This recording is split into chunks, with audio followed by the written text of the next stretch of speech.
इस वक्त रात के 9 बज रहे हैं। हमारे साथ पे मध्य प्रदेश के उप मुख्यमंत्री राजेंद्र शुक्ला जी मौजूद हैं, जो कि लगातार प्रबुद्धजनों और आम लोगों से मुलाकात कर रहे हैं।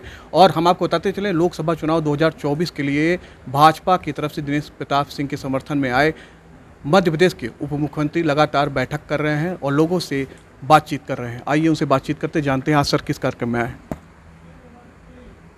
चुनाव के प्रचार में ही जी रायबरेली में भारतीय जनता पार्टी इस बार जीत दर्ज करे और मोदी जी के हाथों को मजबूत करने में रायबरेली भी अपना योगदान करे, यही मुद्दा है। और मुझे इस बात की बड़ी खुशी है कि रायबरेली की जनता मोदी जी के द्वारा 10 वर्षों में किए गए कार्यों को पूरी तरह से समझ रही है और ये भी समझ रही है कि मोदी जी के नेतृत्व में भारत आर्थिक महाशक्ति बनेगा, विश्व गुरु के स्थान पर पहुंचेगा। इसलिए रायबरेली को भी इसमें अपना योगदान देने में पीछे नहीं रहना है। ऐसा उत्साह मुझे दौरे के दौरान देखने को मिला है।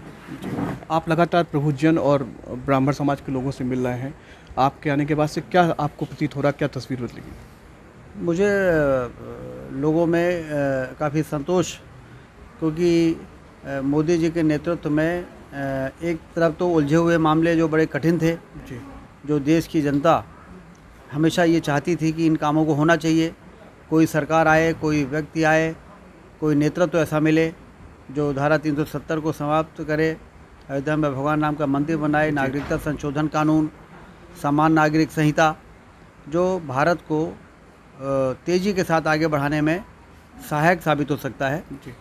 लेकिन लोगों को उम्मीद नहीं थी कि 75 साल हो गए आज़ादी के, कोई सरकार आएगी और ये काम करेगी। लेकिन जिस कुशलता के साथ मोदी जी ने इन कामों को संपन्न किया है, लोगों का उत्साह बढ़ा है। और इसीलिए ये भारतीय जनता पार्टी के लोगों का नारा नहीं है, देश की जनता का नारा है कि अब की बार 400 पार और फिर एक बार मोदी सरकार। जी, आप लगातार विगत 5 दिनों से रायबरेली में भ्रमण कर रहे हैं, लोगों से मिल रहे हैं। कौन कौन से ऐसे क्षेत्र जहाँ पे आपने भ्रमण किया और लोगों से मिले? नहीं, अब वो जितने 5 लोकसभा क्षेत्र हैं जी, तो मुझे लगता है कि लगभग सभी विधानसभा क्षेत्रों में दौरा हुआ है।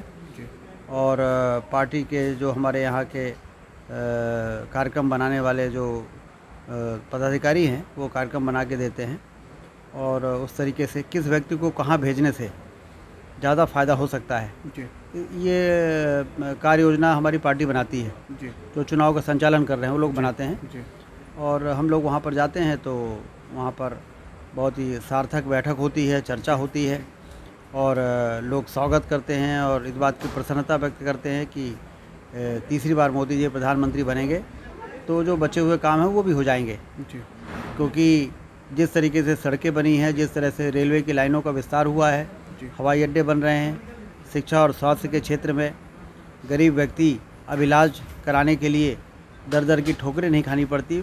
आयुष्मान कार्ड के माध्यम से गरीब से गरीब आदमी बड़े से बड़े अस्पताल में जाके अपना कार्ड दिखाता है और उस भर्ती होकर उसका इलाज हो जाता है। जी, तो इस प्रकार से जो काम हुए हैं, ये कल्पना नहीं थी।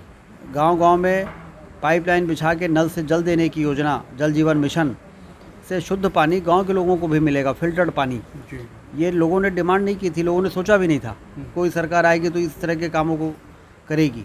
लेकिन मोदी जी एक मिशन के तरह इस देश में उन तमाम तरह की परेशानियों को दूर करने के लिए जनता का आशीर्वाद वो मांगते हैं हमेशा। जी, जनता आशीर्वाद देती है और देश की जनता इस बात को समझ रही है और इसीलिए चारों ओर से आवाज़ आ रही है कि इस बार और ज़्यादा बहुमत के साथ मोदी जी प्रधानमंत्री बनेंगे और देश दुनिया के उन सारे देशों को पीछे करेगा जो अभी आर्थिक रूप से हमसे आगे हैं जी, और विश्व गुरु के स्थान पर भारत को पहुंचाकर दुनिया का नेतृत्व करने वाला भारत बनाना है, जिससे आने वाली पीढ़ी के भविष्य को बेहतर बनाने का काम हो सके। धन्यवाद। तो ये थे मध्य प्रदेश के उप मुख्यमंत्री राजेंद्र शुक्ला, जिनका साफ तौर पे कहना है कि बीजेपी के द्वारा किए गए विकास कार्यों के बल पे इस बार हम लोग पूर्ण बहुमत के साथ सरकार बनाएंगे और इससे लगातार देश की जनता की भलाई चलती रहेगी। 7 न्यूज़ के लिए मैं गौरव द्विवेदी, रिपोर्टर अनुपम मिश्रा के साथ।